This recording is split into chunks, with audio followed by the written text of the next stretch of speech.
So there's a newspaper in Long Island, New York, that's called Newsday.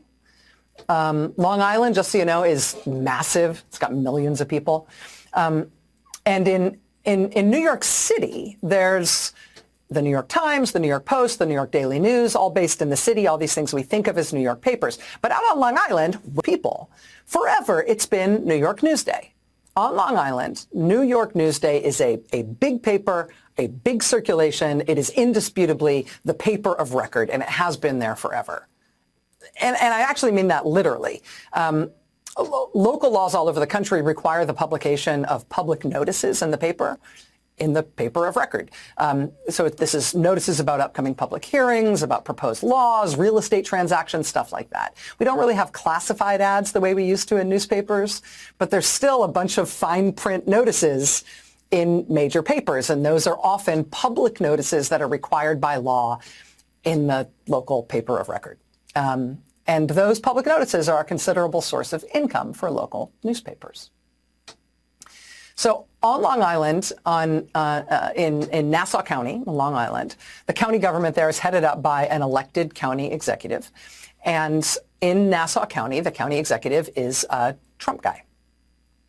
So much so that, perhaps feeling a little jealous that Trump has his Oath Keepers and his Proud Boys, pro-Trump paramilitary militias, this county executive on Long Island has also formed his own semi-official paramilitary force of military and law enforcement veterans that he says he wants to be able to call up on his own orders to supplement official law enforcement. Now, if that puts a little shiver in your quiver, it's because you're paying attention. But that same very, very Trumpy county official in Long Island, New York, has now yanked all public notices from Newsday, from the paper of record in Long Island, and instead has started putting public notices instead in a right-wing New York City tabloid that's not even based in Long Island.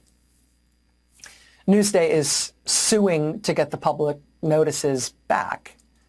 But we'll see. So that's one. Here's a second story. This is the second part of the same story.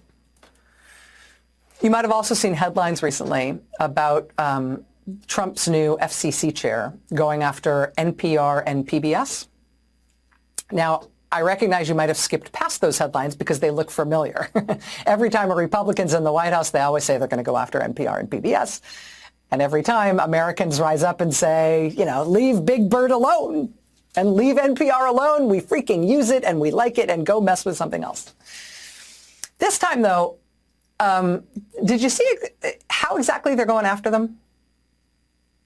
They've decided to go out a different way this time. They've opened an investigation into how NPR and PBS stations state on the air who their underwriters are. NPR and PBS are public broadcasting, so they don't accept ads per se, but they do accept